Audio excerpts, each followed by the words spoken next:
All right, we've got a new project going on, just a little bit of an update. This is a Harley Benton Deluxe series. It's a Telecaster impersonator, but it's a very nice guitar. It looks good, it plays good. What I'm going to do is change the strings. It's been here for a while. I've done a truss rod adjustment already and straightened the neck out. And we'll put a new set of strings on. And we're going to replace these string trees with some roller trees. I've got some gold ones coming, or I may use the black ones that I've got, but I think the gold would go better. So we'll probably do that Saturday. So we're just going to stop this now, take the strings off and clean it up, and get ready to do just an adjustment, just a setup. Be back. So we got the strings all off. The next thing we're going to do is this has protective covers on the back, which need to come off, or you can protect it for the rest of its life, but then you don't have gold on the back of your tuners. You got little white plastic. So let's take the little white plastic protector off of the tuners. We'll get rid of them. Now it's past QC, so that's probably gone past its time, as far as I'm concerned, to be alive, because the QC is not all that great. Because I can look at these tuners and some of them are a little differently placed than the others.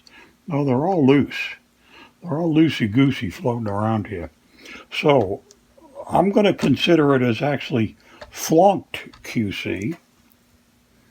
I was watching Dave's World of Fun stuff, and just yesterday he had one of these in to be set up and found some design flaws in the guitar itself. So that was kind of interesting because I already owned it. I've owned this guitar for probably 2 months. I haven't really touched it yet.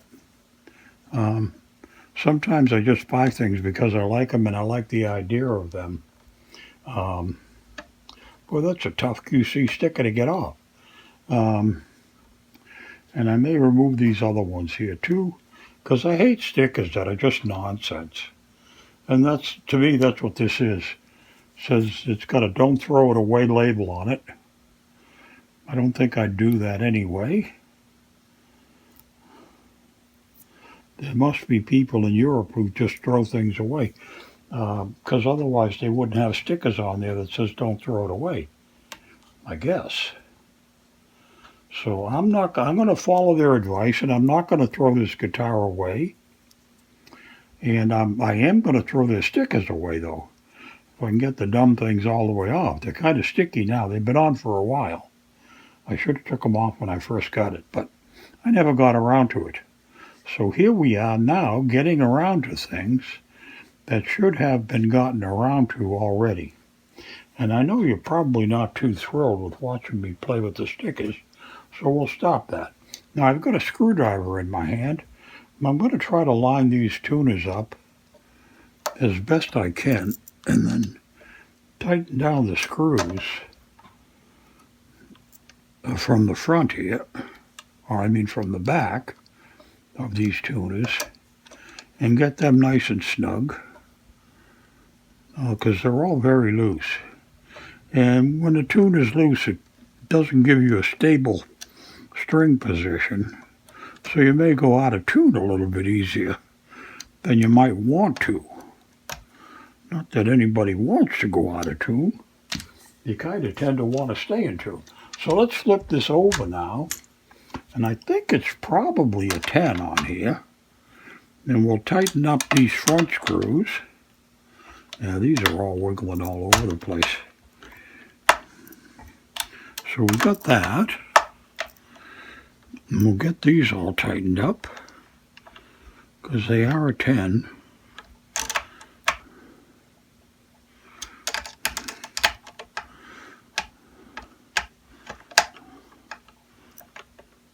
You just got to get it down flat.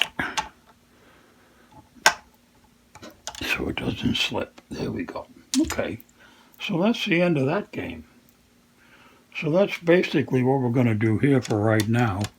And then we'll clean up the rest of the headstock and get the rest of those stickers off the back. Maybe we'll throw some magic marker on here and convert this to a black nut. Just why? Just because we can. Just for fun. Just part of the adventure. Turning now to my Harley Benton electric guitar Telecaster copy journey here. Now I've got the string throughs that are loose. All right?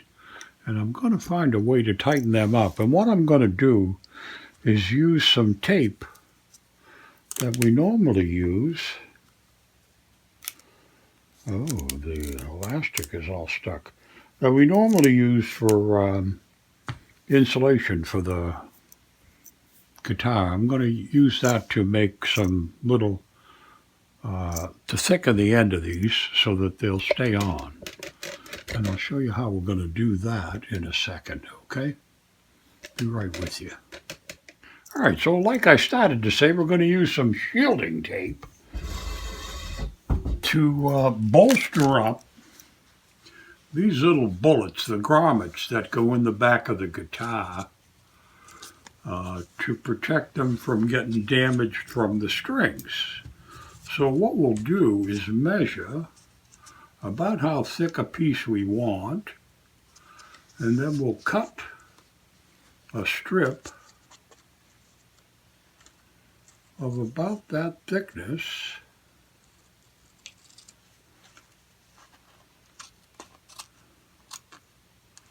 and then make 4 little pieces out of that.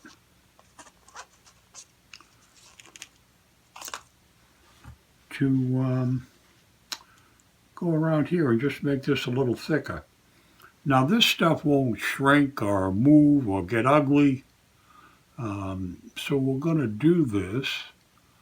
We'll try to project the correct length we need so we don't overlap, and we'll cut it off, and we'll peel this stuff away. And we'll do that on the followings. And I don't need it quite as thick, so I think I'll cut it down a little bit more. Go back to my original cut.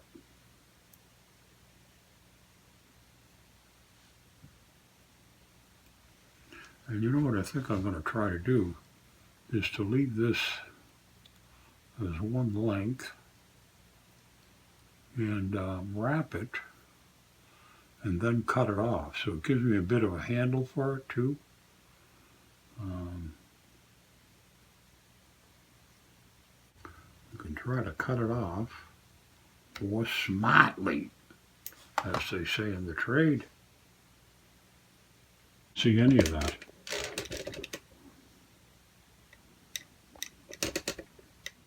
So now that those are all secured, that nobody saw, I did wrap a piece of that, a strip of the shielding tape that I cut around each one of those little cones, the 4 of them that were loose, and now they're not loose anymore.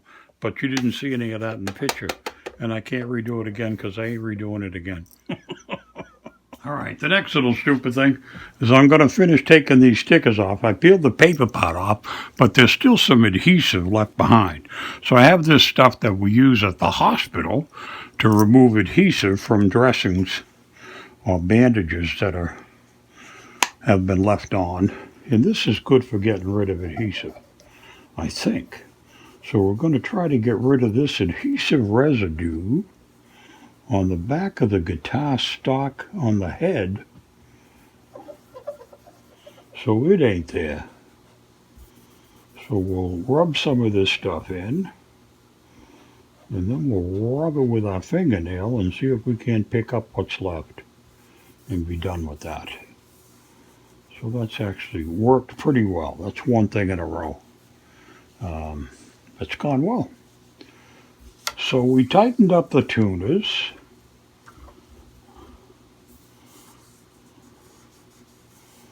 We fixed the grommets in the back of the guitar where the strings go through so that those aren't loose anymore, and you can turn it over without them falling on the floor.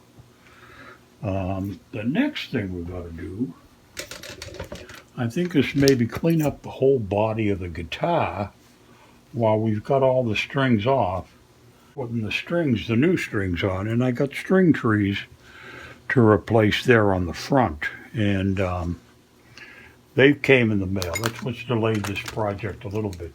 So I got like a 6-pack for just a few bucks in gold of the roller trees instead of those flat, silly things that I think do more harm than good.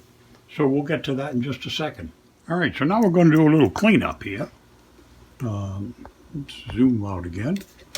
Get a better view of the back of the guitar. And then you can see where the grommets are back in place. And those are solidly placed now instead of loosey-goosey. And we'll just hit it with some Meguiar's car wax, detailing wax. Quick spray and a wipe.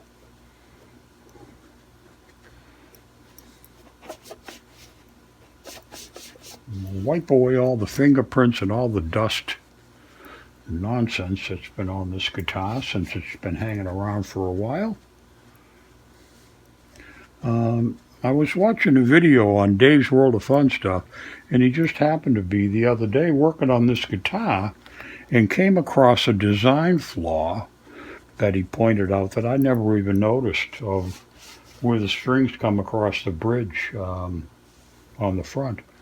So this is that bridge here, and when the strings come up, they're supposed to pass over and not touch this rear edge. And all of them on this guitar are hitting those the rear edge of that. So it's an issue that's going to be a problem, I think, in the long run with wear on the strings. I think that's all that the harm that it'll do, but may make your strings wear out prematurely. So anyway, well, that's the back of the cleanup. Let's flip this over and see what the front looks like. And maybe we'll dress the frets too while we're messing with this stuff here. We'll just give them a little shine. Shouldn't be any too much pain in doing that, I don't think. I'm going to squirt a little bit more wax on the rag and not on the guitar. We'll see if we can't clean up some of this mess that we've made with fingerprints and stuff, and be done with that. And that'll essentially be the cleanup of the guitar. Gonna do the headstock a little. Try to get that a little shinier. And we're going to put the string trees on here on the front while we're doing this. Oh, the other thing we could do would be to make the bone black. That's something that would be easy enough to do, and we could fill in this part of the fingerboard and make it black. Is that something we want to do? I'm thinking about it for a few seconds here. We'll see what we can do.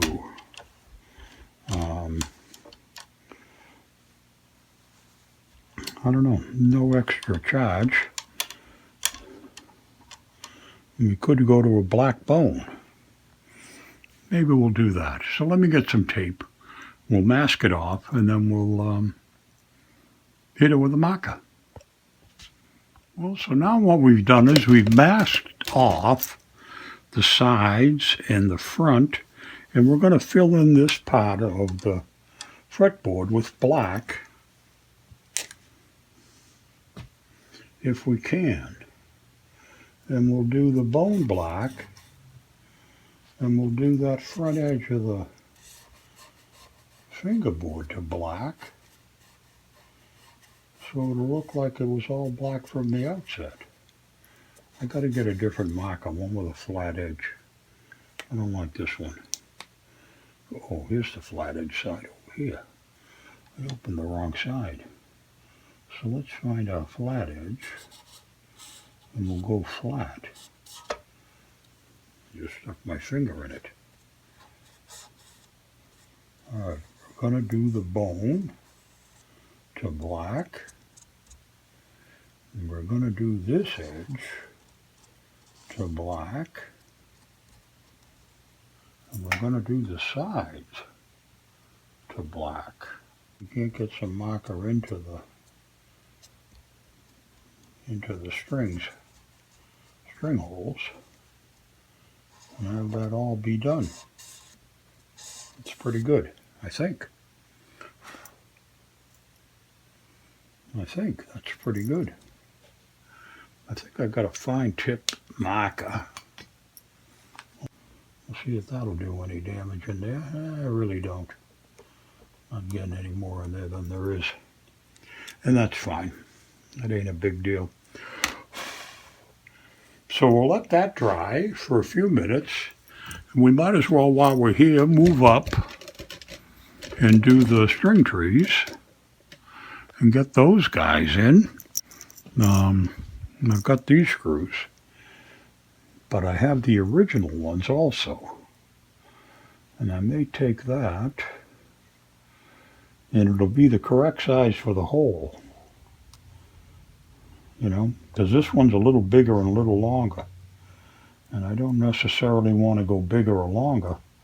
I just want to recreate what I've already got, you know, go back into where I came from. And I think that'll work just fine. So let's move this up. We'll kind of zoom a little bit, bring this over to where the actual work is, and I'll see if I can show you what the hell I'm doing. So I'm going to preload the screw in the screwdriver. No, I'm not either. I'm going to see if I can get that in the hole first, which we just did, and see if we can't start it down the hole and see how well this will hold without having to recreate a screw hole. That's good, I think. It's a little crooked. Let's see if we can't get it a little straighter.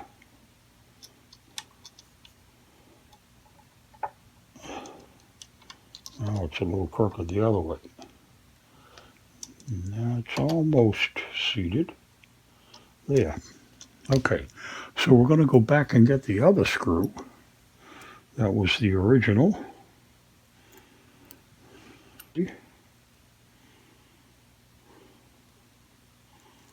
We'll load that in there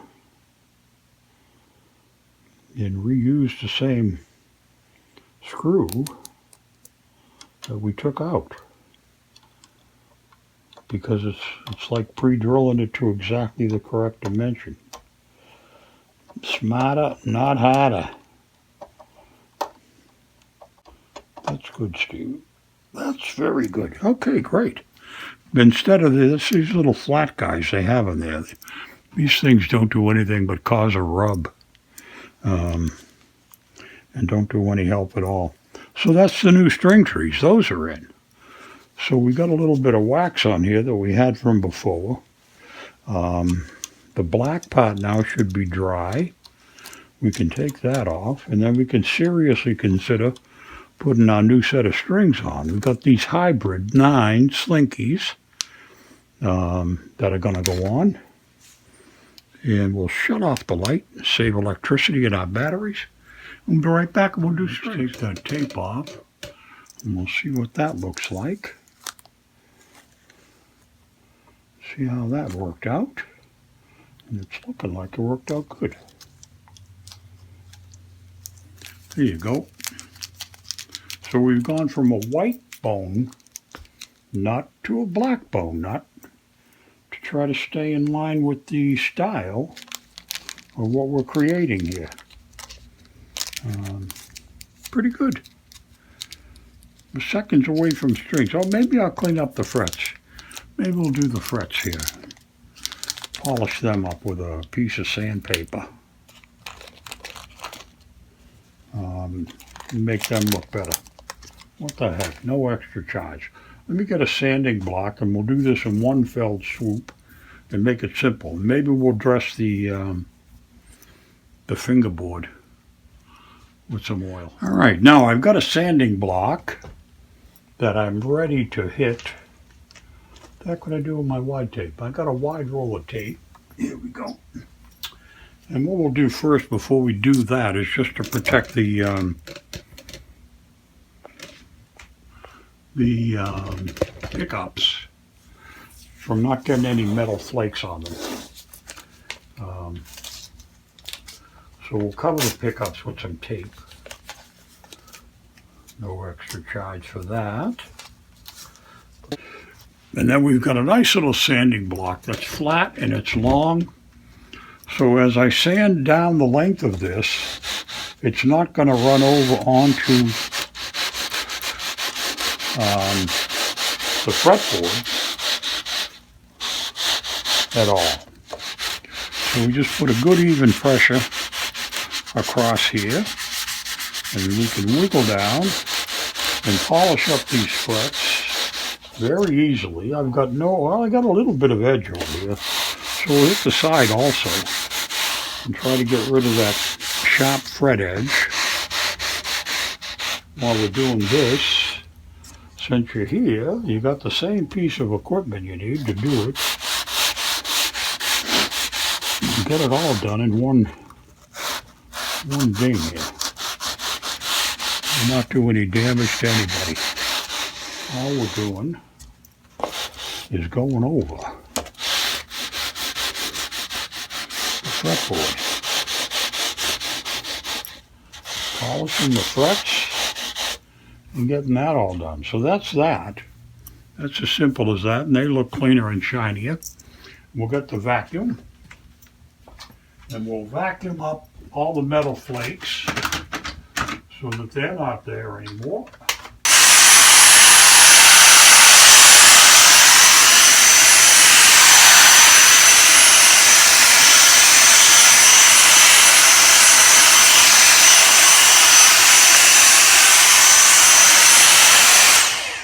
All right, so that's the name of that tune. And the next thing we'll do is we'll get some oil, some linseed oil, refined, sophisticated linseed oil. We'll give it a shake, and then we'll open the bottle and put just a little bit on the cloth. You don't want a lot of this. You want to just kind of give it a quick hit, and then take it right off. So we're going to lay this stuff down. Oops. Ooh, Stevie, you made a mess. All right, so we're going to lay this stuff down on the fretboard, and that brings out the color really nice. And it protects the wood from drying out, and keeps the color nice. Nice and shiny. Looks like brand new. Looks like it's varnished wood, but it's just good old linseed oil. And we'll let that sit for a second or two, not very long, and we'll take it all off. You can see it's kind of dirty, the fretboard. So now we'll just wipe this down, get rid of the linseed oil.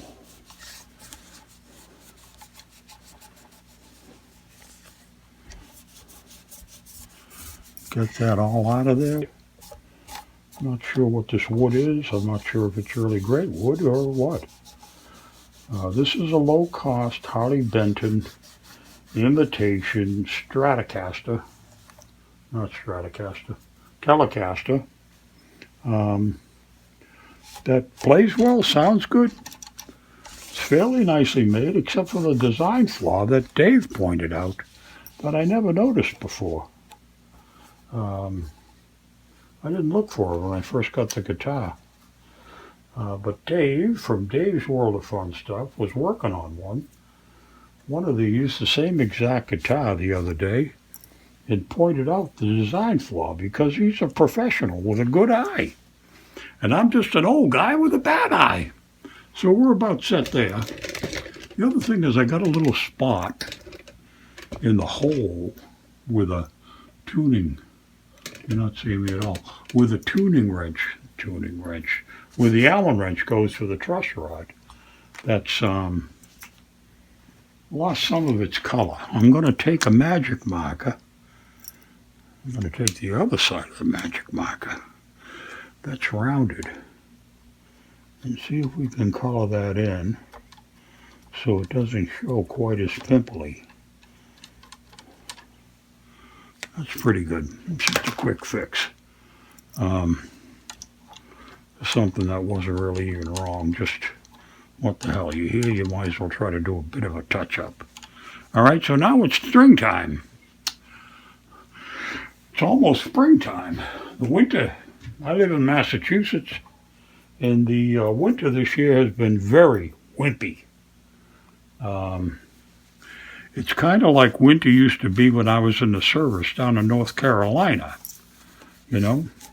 So I think maybe global warming or whatever is moving its way through the world and changing the situation. Changing the conditions of the atmosphere or whatever, and warming the place up. These Ernie balls, they are 9 to 46, and we'll open these guys up, and we'll flip this guitar over and get ready to stick these back in the, hopefully in the right holes on the first try. Placed back now in the holes from the rear that we fixed up. We did that a while ago, you may recall. And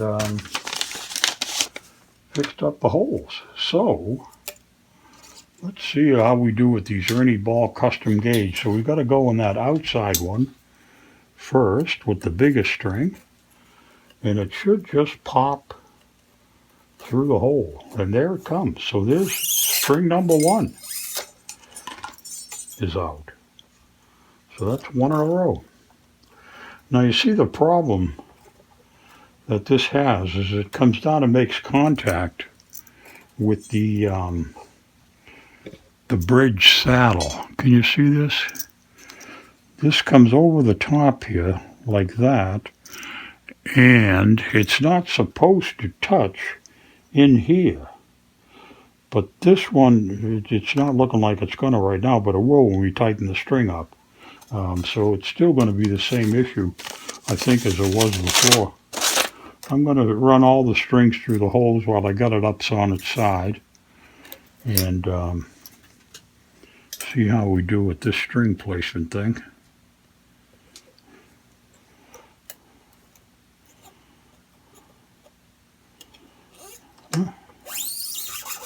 No problem so far. And then we'll come back and meet you up top and we'll tie them all down. Well, we're doing good with getting the strings up. We've got 4 of them placed. We got the 5th one coming up now. See if we can't get this in. And keep on going. We're doing good. This is not an easy.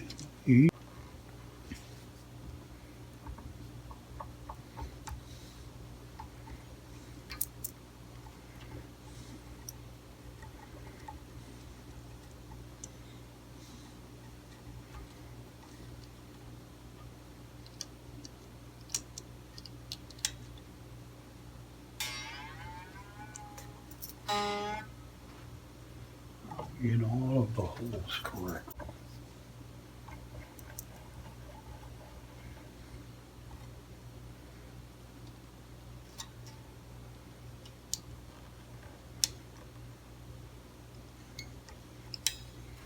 Okay.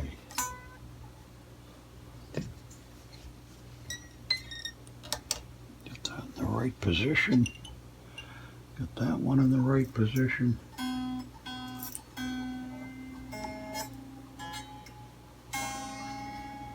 Now, if we take a look down the bottom here, we'll see if we can figure out. Let me lift this off, and we'll take a quick look at how these hit. Now, the way this is supposed to be is that these strings aren't supposed to hit the bottom. That one is, that one is, that one's not. That one is, and that one is. So only two of them are making the clearance correctly. The two that are set further back. Now, if they'd have set all of these holes back, it probably would have been fine. But it's a defect in the way they designed and made the guitar, that they don't actually sit on there the way they're supposed to. So anyway, we got all the strings on. That looks pretty good. We polished up the frets. They look pretty good. We cleaned up the body. We replaced the string the string trees with those gold rollers, and now we just got to tune it up and play it up, and we'll check the pick height, the pick up height, okay, and we'll check the let's do a loosey-goosey check here on the string height with the quarter. Pretty good. It's pretty close. So we're probably in pretty good shape there on the neck. Now we've got the new strings on, we should check the neck, the straightness, and see how that held up. If we can bring everybody down here with me. And the neck is still flat, so that worked out well. So there's nothing to do with the neck. So we'll check the strings and see how it plays once it's tuned. Okay? So that's the next thing. I'm going to tune it up and play it up. Be right back. All right, so we've got the Harley Benton imitation Telecaster all done up. Come out good.